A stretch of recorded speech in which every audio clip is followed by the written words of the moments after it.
Well, there were all those stories at the time. There's stories about almost everything. Yeah, that's the About thing. how you didn't get along. You had No, didn't no, like one another. we didn't get along. We were four guys. We had rows. It never got in the way of the music, no matter how bad the row was. Once the counting, we all gave our best.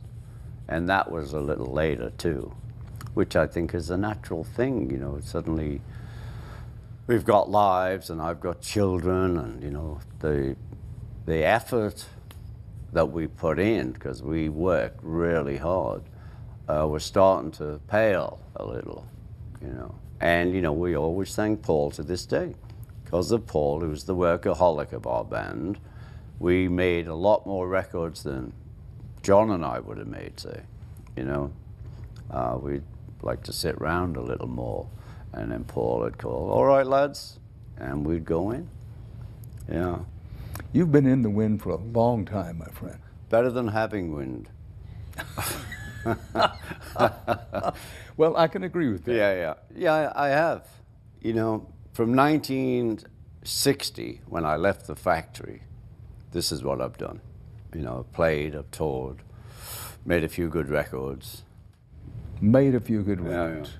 Yeah. You know, and I know many people, particularly people who are at the top or who have been at the top, who lose their moorings. They do. They lose the authenticity, is the only word I come up to. You haven't done that. Well, thanks. I hope not. I think it's all part of where we came from as well. But you know, I always give credit that there was, you know, we're talking about the Beatles, there were four of us.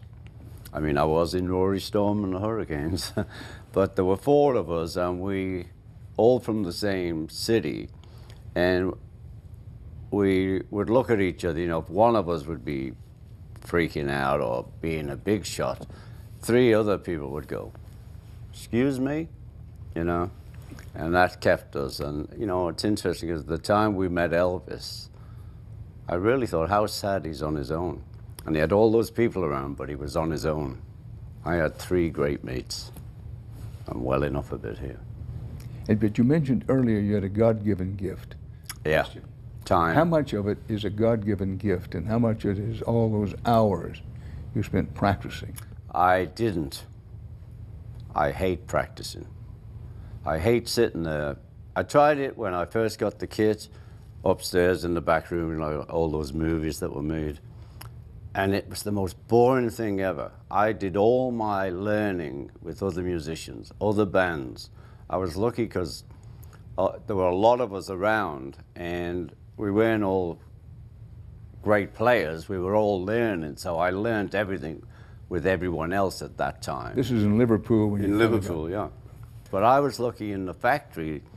The guy who lived next door to me in the street worked in the factory, and he was Eddie Miles, a great guitarist. He's just one of those guys, picked it up, can play anything, you know. And my best friend, Roy, made a tea-chest bass, and I had a snare drum and brushes, and we used to play to the men at lunchtime in the basement. And that's how I started. And now I'm talking to you. You mentioned taking risks. Yeah. That we take risks in life.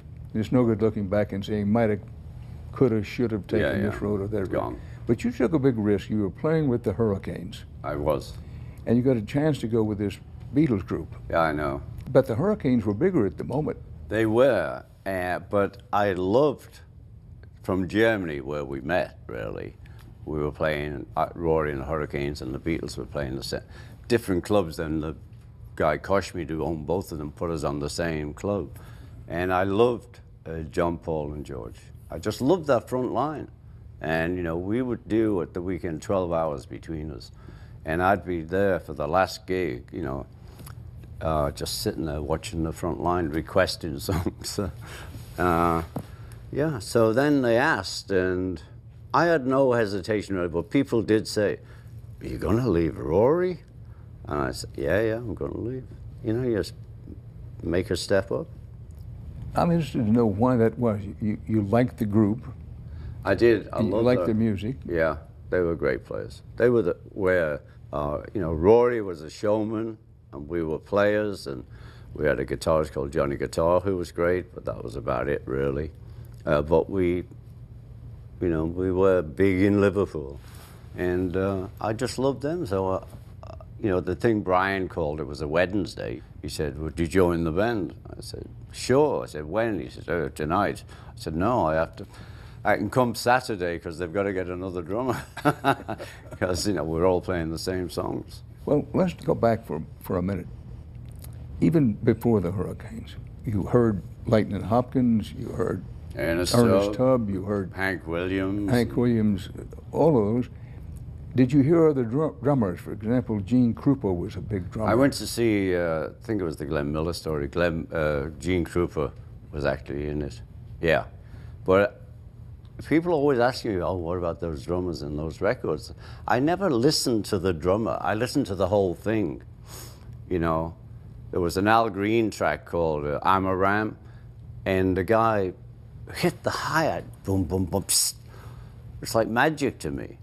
And I remember I remember those moments. We're sitting with Klaus Bormann in this apartment we have in London, and so that did. But Al Jackson, yes, I know the names, and they played on great records. But it wasn't like I was listening for the drums.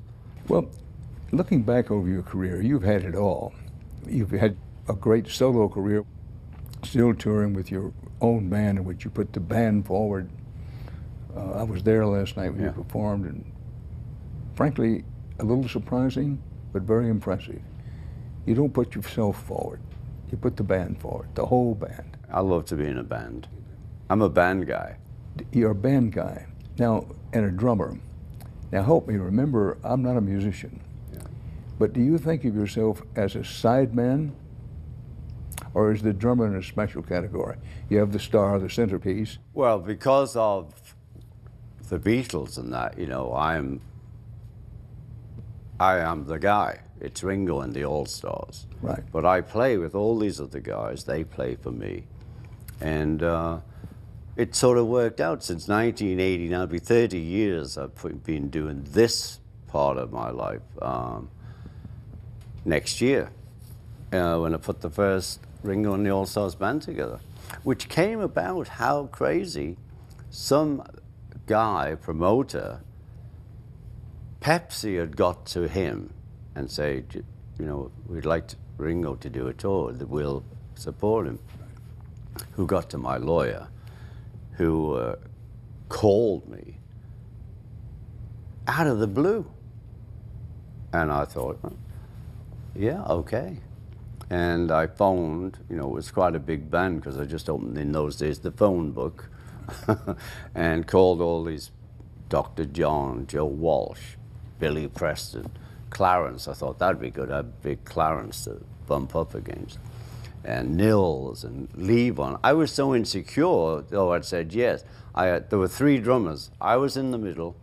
Jim Keltler, my hero from LA drummer, was on this side, and Levon Helm was on this side. And we were just all boogieing away. It's very good. But you said you were insecure. But I was. I never put a band together. I've always been in bands, joined bands. The only time I put a band together was like make life easy, 58, and I was trying to put this band together and I heard about this trumpet player. And I said, oh man, come down, we'll have a rehearsal. And the trumpet player did play trumpet, but the only thing he could play was when the Saints go marching in. So that band fell apart really quick. So, you know, it's good. Life is good.